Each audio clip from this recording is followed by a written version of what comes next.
L'éclairage est un élément non négligeable lors du processus de création d'un film. Et pour cause, la lumière occupe une grande place dans notre imaginaire collectif. Elle peut symboliser la vie, le savoir, la découverte, et selon certaines croyances, le salut accordé par un dieu. A l'inverse, l'obscurité est synonyme d'ignorance, de châtiment, de perdition et bien entendu du mal. Vous l'aurez compris, notre inconscient a tendance à mettre en relation la lumière avec l'ombre pour symboliser des valeurs complémentaires qui s'opposent brutalement. Au cinéma, les différentes techniques d'éclairage permettent d'exploiter ces symboliques.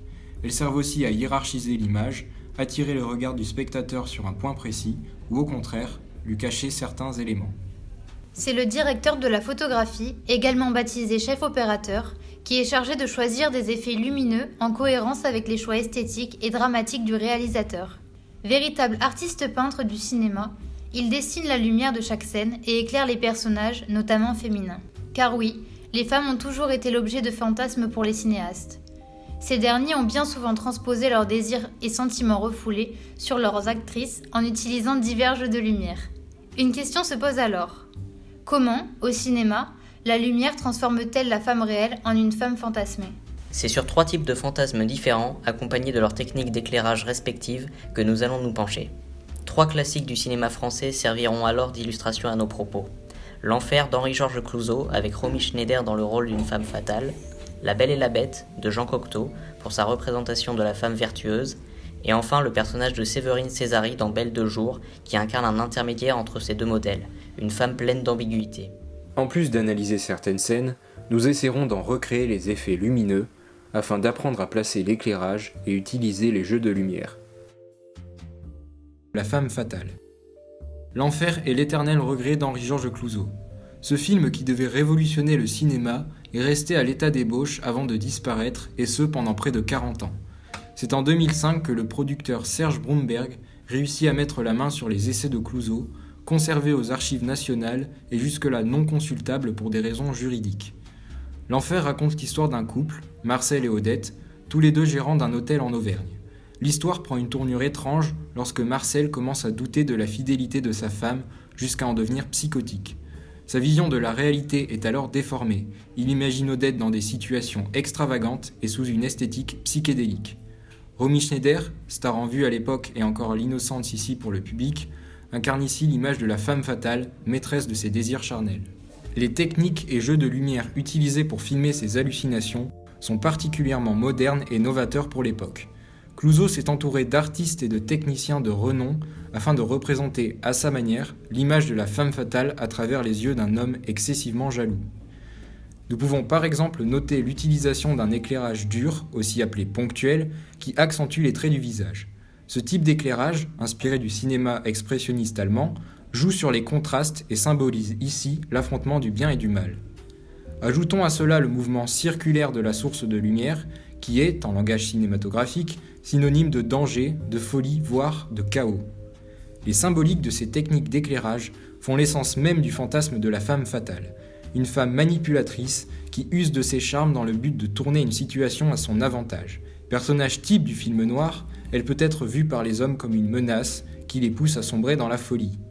Pour recréer cette ambiance, nous avons décidé d'accrocher en fond des tissus colorés. Dans la version de Clouzot, des éclairages fixés à une roue étaient utilisés pour le mouvement circulaire de la lumière. De notre côté, nous avons simplement fait tourner à la main des lampes colorées autour du visage de l'actrice. Nous avons aussi tenté quelques jeux de lumière qui rappellent l'esthétique psychédélique du film. Voici le résultat.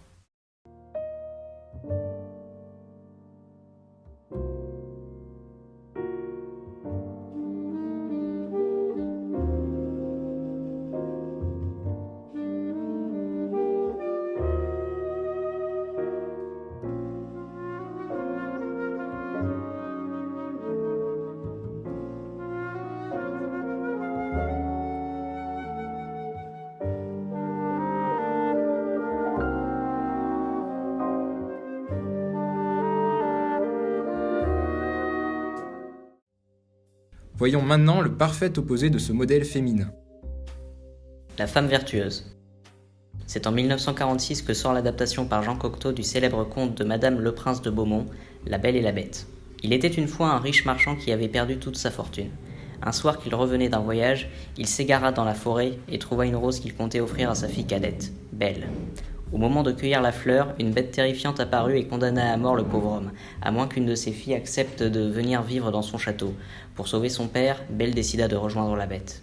Se considérant plus comme un poète surréaliste qu'un cinéaste, Cocteau voulait intégrer à l'œuvre originale tout l'univers fantastique de sa propre imagination. Il voulait par exemple que l'on retrouve dans son film l'esthétique des peintures du XVIe siècle. Pour cela, il recommanda à son chef opérateur, Henri Alecan, de s'inspirer des tableaux de Johannes Vermeer pour l'agencement de l'espace, la disposition des personnages et surtout la lumière. Comme dans cette scène qui fait très certainement référence à La jeune fille à la perle de Vermeer.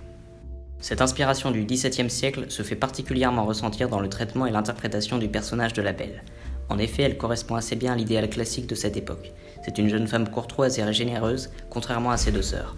Sa posture est élégante, il faut dire que le passé de danseuse classique de l'actrice y joue pour beaucoup, et son teint est pâle, un synonyme de finesse et de pureté chez les nobles. Cette sensation de douceur est obtenue grâce à une lumière diffuse qui vient arroser l'entièreté du visage de la Belle. Les contrastes sont alors diminués et les ombres peu denses. L'éclairage des décors joue également un rôle important.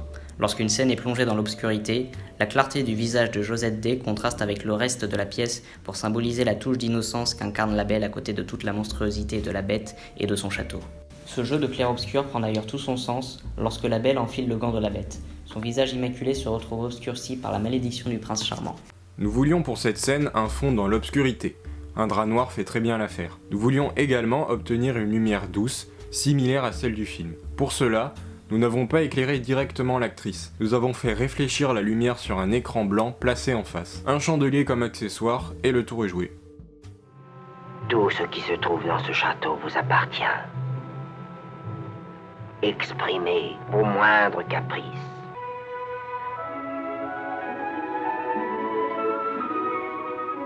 J'apparaîtrai chaque soir à 7 heures. Un autre surréaliste, Louise Buñuel, a dépeint un fantasme féminin bien particulier, un intermédiaire entre la femme fatale de Clouzot et l'innocente princesse de Cocteau. Une femme pleine d'ambiguïté. C'est avec Belle de Jour qu'est née la réputation de Catherine Deneuve, la bourgeoise froide et inaccessible. C'est précisément cette classe sociale qu'a pris pour cible Buñuel. Selon lui, la bourgeoisie et ses institutions dénaturent l'homme et ses instincts primaires. Dans Belle de Jour, nous suivons un couple de bourgeois à première vue sincères et heureux. Mais pourtant, ce mode de vie ne convient pas du tout à Séverine.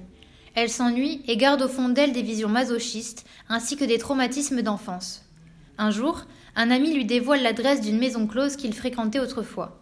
Par curiosité et pour échapper à la monotonie du quotidien, elle décide d'intégrer l'établissement, mais seulement l'après-midi de 14h à 17h, d'où son surnom. Belle de Jour. Vous avez l'air un peu nerveuse. Tout au long du film, Séverine est atteinte de ce que l'on appelle le bovarisme, un sentiment d'insatisfaction affective caractéristique du personnage d'Emma Bovary, héroïne du roman éponyme de Flaubert.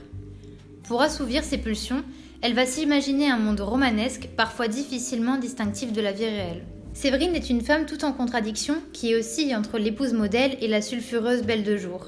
Cette dualité est mise en valeur à l'écran par l'utilisation de deux ambiances lumineuses différentes, évoquant les deux états d'esprit du personnage. Dans le cadre du domicile conjugal et dans la vie de couple, la couleur blanche est omniprésente et l'atmosphère lumineuse est douce. Ce choix d'éclairage peut laisser penser que Séverine est une femme sage qui n'a rien à cacher. En revanche, lorsqu'elle passe la porte de la maison close, une lumière latérale vient plonger dans l'ombre la moitié de son visage et donc lui laisser une part de mystère.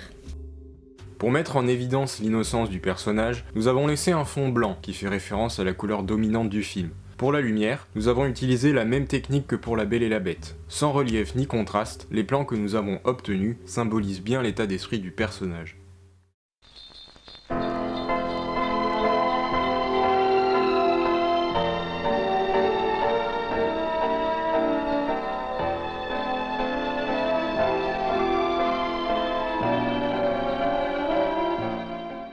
Maintenant, explorons le côté énigmatique du personnage. Pour contraster avec les plans précédents, nous avons opté pour un fond plus sombre. Afin d'obtenir une lumière latérale, nous avons placé l'éclairage à gauche de l'actrice. Lorsque nous comparons les deux séquences, le personnage ne dégage pas du tout la même aura. J'ai une idée. Si vous vous appeliez Belle de Jour, Belle de Jour. comme vous ne venez que l'après-midi, Oui, si vous voulez. Vous avez l'air un peu nerveuse. Détendez-vous. Vous serez sortie à 5 heures, ne vous inquiétez pas.